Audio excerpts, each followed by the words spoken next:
Hi folks, I'm here with Sam from Amour at Apache. Nice concert here.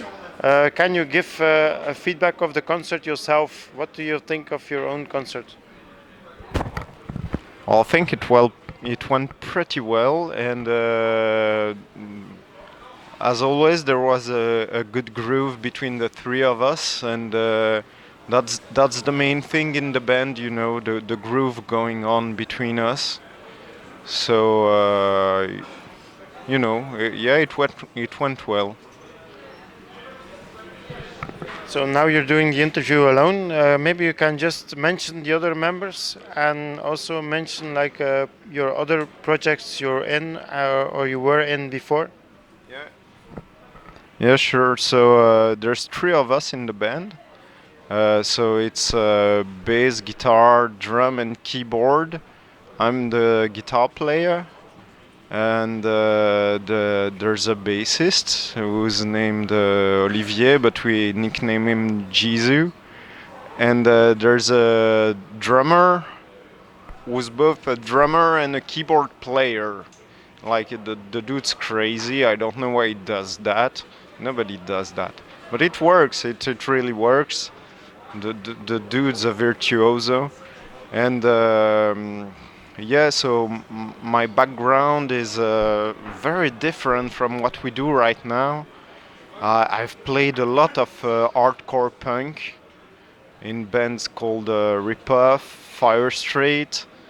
I've played a lot of post rock in a band, in different bands, but the last one was called Autorev.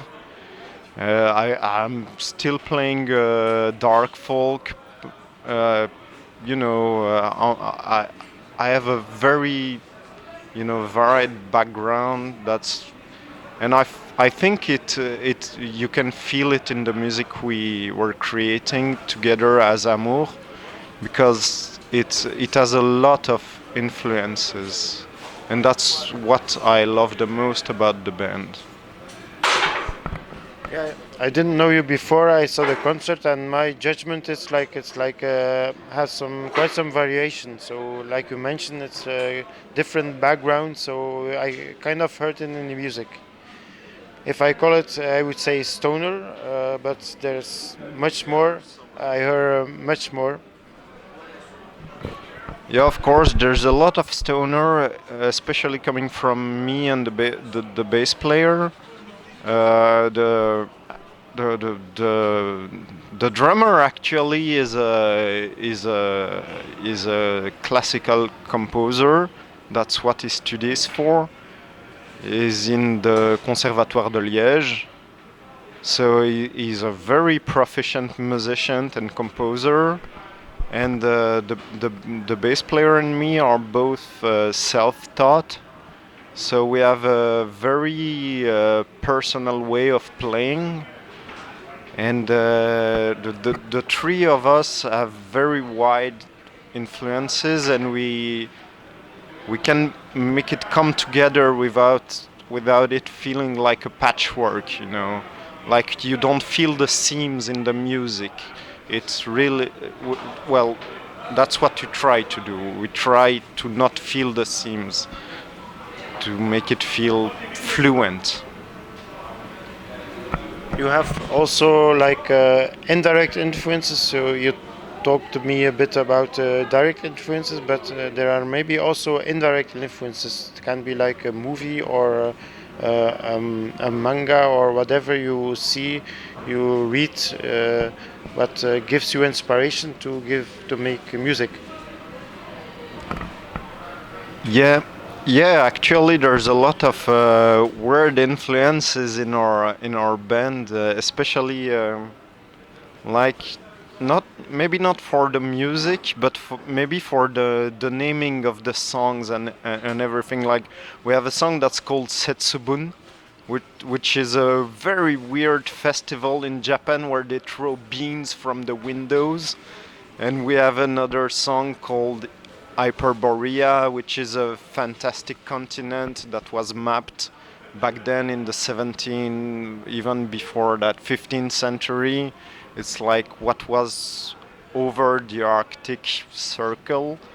you know, and l- we we have a lot of maybe goofy and weird backgrounds for the titles. They don't seem to make sense when you hear them separately. Like there's not a, a creative background, you know, an artistic direction in the titles. It's very very specific and weird.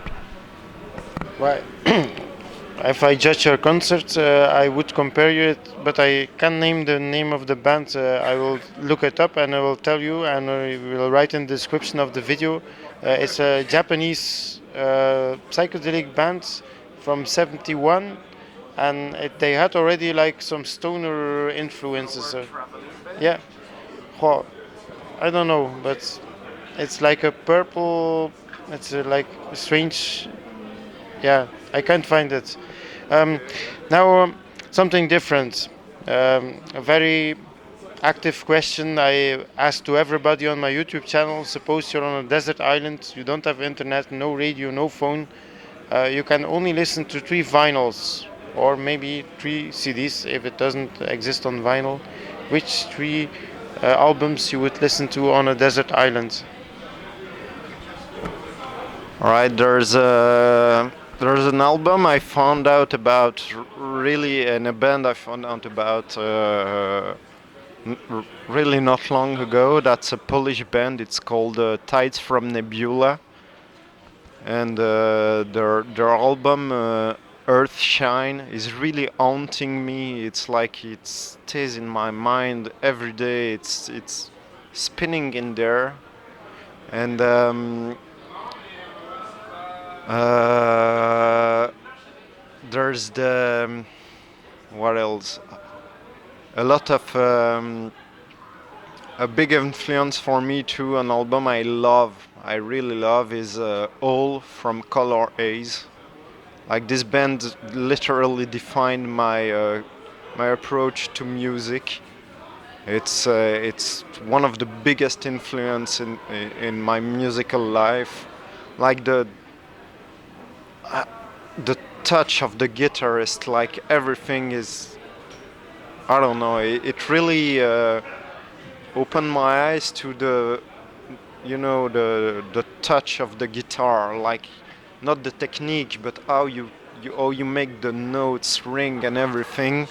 And that's what I loved the most about it. And the third album would be, should I need to name a classic? Yeah, maybe I could name a classic, like the first album from Led Zeppelin, especially the opening song Good Time, Bad Times, and especially for that stutter rhythm on the drum, on the bass drum, because even though I'm a guitarist, which is mostly an harmonic instrument, I feel a very strong connection to rhythmic patterns and everything, and that's how I compose a lot of what I play. So, yeah, first album of Led Zeppelin would be the third. Spoken about albums, you have like a CD out. Can you show it to the people and meanwhile talk also about the biography of your band? Yeah, sure. So, we have a we have an EP that's out. It's called The Virtues of Patience.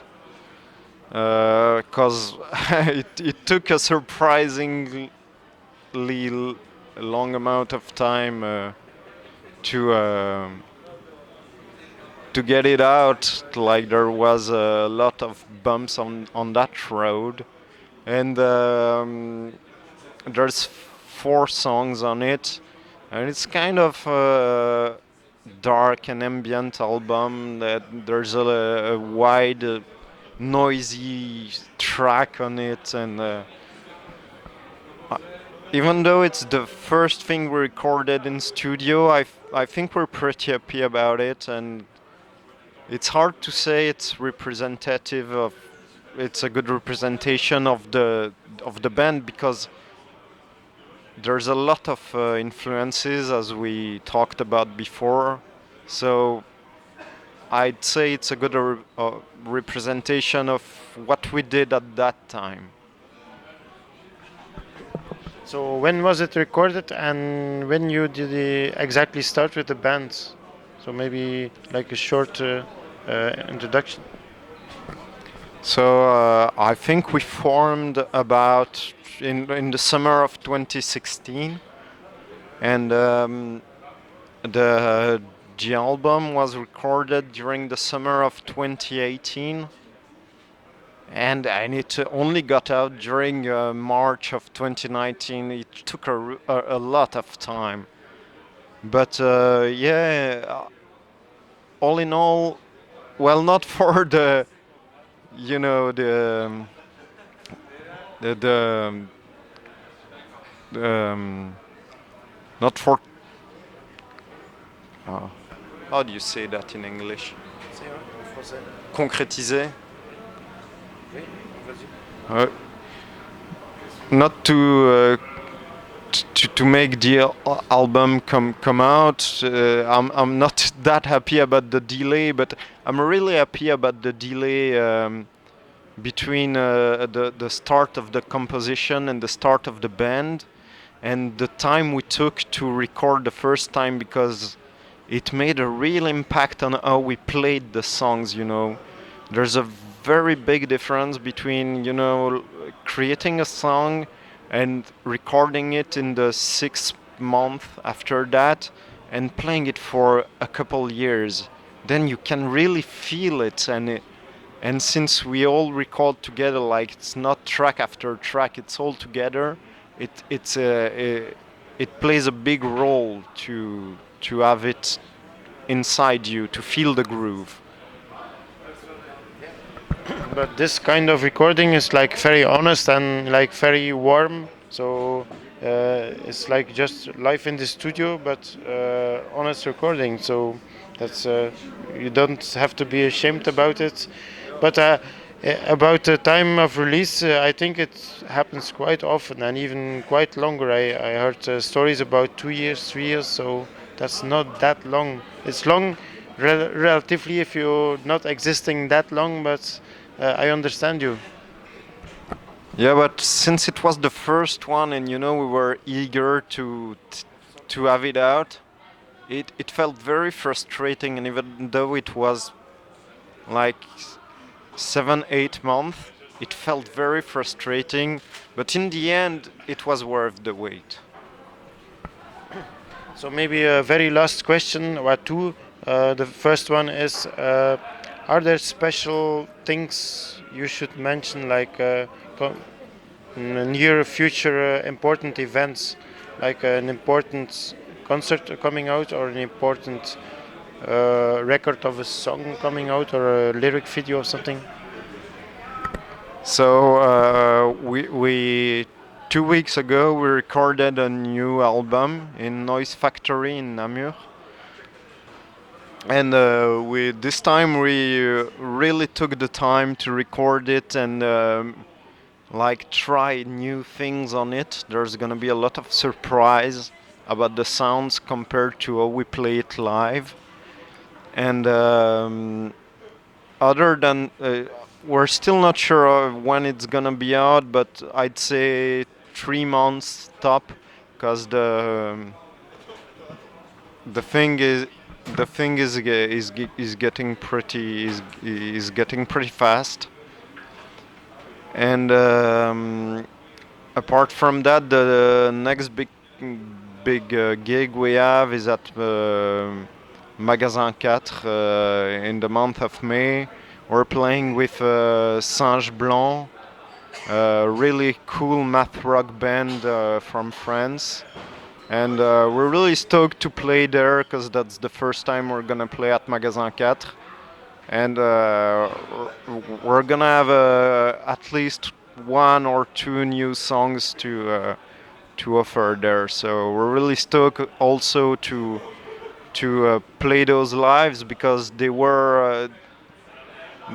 were created some times ago, but we didn't have the opportunity to present them because we were on the recording mindset, you know, and so we're working really hard on that, and so we didn't feel ready to play it live properly. So I hope we nail it, and we're really excited for that. I think I try to catch this one. If I'm dispo, I will come to Magasin 4.